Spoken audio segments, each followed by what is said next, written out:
그럼 먼저 한 주간의 교계 뉴스 정리해드리겠습니다. 뉴스 이슈 국민일보의 박영미 기자가 자리했습니다. 어서 오세요. 안녕하세요. 국민일보 박영미 기자입니다. 네, 자 오늘 전해주실 소식은요.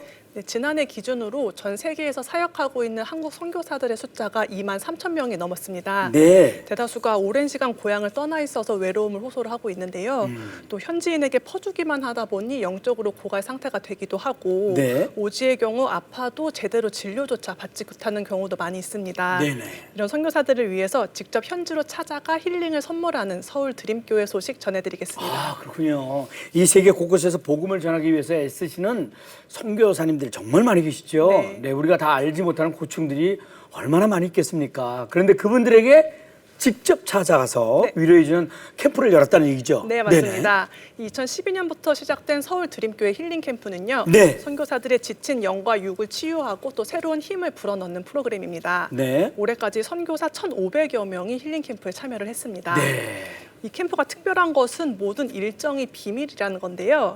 참석자들조차 장소와 날짜 외에는 아무것도 모른 채 현장에 들어간다고 합니다. 네네. 왜냐하면 이 선물이라는 캠프 주제에 맞게 선교사들이 현장에서 최대한의 기쁨을 누릴 수 있도록 하는 장치입니다. 네네. 제가 취재를 했을 때도 다음에 캠프에 참석한 선교사님들을 위해서 이 자세한 내용은 알리지 말아달라는 요청이 있었는데요. 네네. 일방적인 강의나 부흥회가 아니라 예상을 뛰어넘는 공연, 그리고 의료, 미용 서비스, 선교사 자녀를 위한 연령별 프로그램 이 정도만 밝힐 수 있을 것 같습니다. 네네. 마치 몰래카메라 같은 네, 거네요. 맞습니다. 네.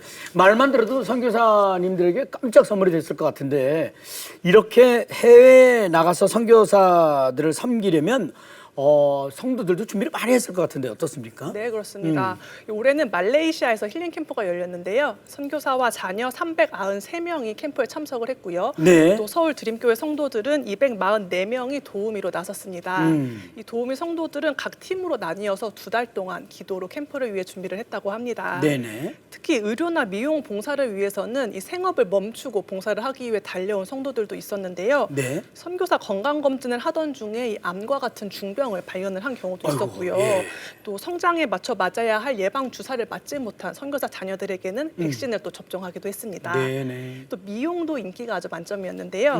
미용실을 운영하는 한 성도는 이 며칠간 미용실 문을 다 닫고 전 직원들과 함께 봉사를 하러 오기도 하는 등 이 성도들의 헌신 덕분에 선교사님들이 행복한 시간을 보냈습니다. 네, 아우 말만 들어도 흐뭇합니다. 네. 네. 짧은 시간이지만 선교지까지 찾아와서 위로해주는 성도들의 사랑에 선교사님들도 큰 위로를 받았을 것 같습니다. 선교사님들이 힘을 얻고 주님의 사랑을 더 열심히 흘려보낼 수 있도록 우리도 응원하도록 하겠습니다. 네, 자 다음 소식은요.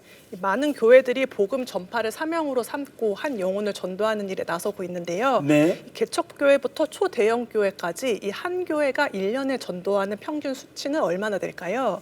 이 한국교회 대형 교단 중 하나인 대한예수교장로회 통합총회가 산하교회 목회자 470여 명을 대상으로 조사한 바에 따르면요. 네. 평균적으로 한 교회가 1년에 6.7명을 전도하는 것으로 나타났습니다. 예장통합은 최근 이 같은 내용이 담긴 목회자 전도 인식 및 실태 조사를 발표를 했습니다. 네네. 그 전도에 대한 열정을 숫자로 다 표현할 수는 없겠습니다만, 네. 그래도 현황을 알면 전도를 더 효율적으로 할 수 있는 방법을 알 수 있을 것 같은데, 네. 자세한 결과는요?